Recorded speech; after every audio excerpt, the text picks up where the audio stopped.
In a world filled with risks and rewards, one man dared to flip a coin for an unimaginable fortune of $100 million. Yet, his journey was far from ordinary. Born into a family that dubbed him the family idiot, he defied all odds to become an enigmatic figure. So how did he revolutionize the game of cricket, become a legendary gambler, and become an Australian media tycoon, leaving an incredible mark on the world? This is the captivating tale of Kerry Packer, the man who defied expectations.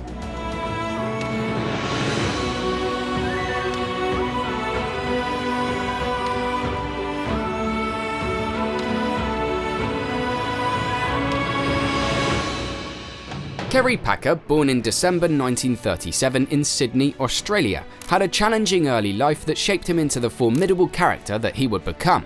Growing up during World War II, he experienced the fear of a Japanese invasion that plagued the country. Due to the escalating threat, Packer was sent to live with his aunt in the remote town of Bowral. Unfortunately, his time there took a drastic turn when he fell ill with polio, leading to a lengthy stay in the hospital.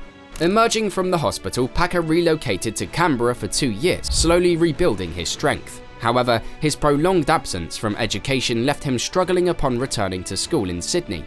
Undiagnosed dyslexia further compounded his challenges, and he found it nearly impossible to catch up. Regrettably, his father, Sir Frank Packer, dubbed him the family idiot, exacerbating his difficulties.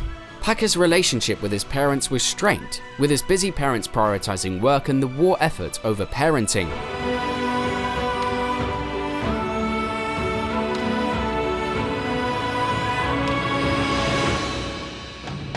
Kerry Packer's rise to wealth and power was far from a self-made journey. In 1974, upon his father's death, he inherited his entire media empire, valued at an astounding 100 million Australian dollars. This vast empire included 2 television stations, numerous radio stations, provincial newspapers, and the largest magazine publishing company in the country. What made this inheritance even more remarkable was the fact that Kerry received it due to a bitter dispute with his older brother, Clyde, which led their father, Sir Frank, to alter his will. Taking the reins of the empire at the age of 37, Kerry wasted no time in proving himself as a shrewd businessman. While expanding his father's empire with ventures in property development and cattle ranching, he recognized that the media business remained his primary focus. It was in this industry that he orchestrated his most renowned business deal. In 1987, as Australian TV stations soared in value, Packer astounded everyone by selling his own station, the 9 Network, to the ambitious Alan Bond for an astronomical $1 billion Australian dollars. However, just 3 years later, with Bond's finances in disarray, Packer seized the opportunity to buy back the station for a mere 200 million Australian dollars, pocketing an astonishing profit of 800 million Australian dollars. Grinning ear to ear, he famously remarked, "You only get one Alan Bond in your lifetime, and I've had mine." Kerry's business acumen lay in his keen sense of timing. He knew precisely when to buy and when to sell, securing his position as Australia's wealthiest individual and ranking as the 94th richest person in the world. At the pinnacle of his success, his estimated net worth surpassed $5 billion, while his land holdings sprawled across an area equivalent to Belgium.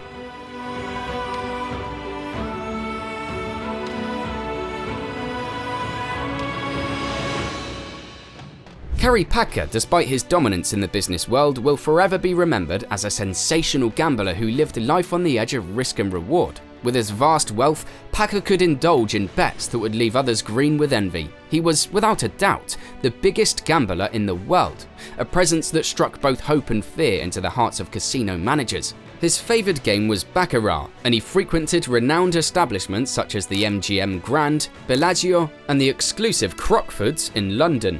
At Crockford's, Packer etched his name in gambling history, but not in the way that he had hoped. Over a treacherous 3-day losing streak, he suffered a staggering loss of $16.5 million, breaking Britain's record for the largest gambling loss. The previous record had been held by Frank Sarakakis, who lost $13 million playing roulette at the very same casino. Packer knew that gambling had its ups and downs, and he certainly experienced both extremes. One of his most remarkable wins took place at the MGM Grand in Las Vegas, where he raked in $20 million in just 40 minutes. This feat was only possible because Packer fearlessly placed $250,000 bets across 8 tables simultaneously. The magnitude of Packer's wagers could send shockwaves through casinos, impacting their fortunes for better or worse. If he lost big, the casino's parent company would witness a surge in stock prices on Wall Street. However, if Packer emerged victorious, the casino might find itself in dire financial straits. On more than one occasion, management politely requested that Packer take his gambling elsewhere while they recovered. It was an embarrassing conversation for any casino manager, but one that Packer relished, adding to his mystique. Regardless of the outcome, Packer always found the time and money to generously tip the staff serving him. His acts of gratitude were legendary, from buying a car for a casino valet to paying off a cocktail waitress's $130,000 mortgage. However, Packer's tips were not always straightforward. He often added an element of excitement by betting on behalf of the dealer. Once he wagered a staggering $100 million tip on a game of blackjack and emerged victorious, igniting immense excitement among the casino staff. Tips of such magnitude were unheard of, as Paul Weinstraub, a former executive at Wine Casino, explained. He was the biggest tipper ever in this city. No one has ever made a $100,000 bet for a dealer except him. One anecdote shared by Mirage Resorts president Bobby Baldwin perfectly illustrated Packer's attitude. While playing cards at the Bellagio table, Packer encountered a large and obnoxious Texan who insisted on joining him. Despite Packer's refusal, the Texan boasted, "I'm a big player too. I'm worth $100 million. Packer calmly retrieved a coin from his pocket, looked the Texan in the eye and retorted, "If you really want to gamble, I'll flip you for it." Needless to say, the Texan didn't take him up on the offer.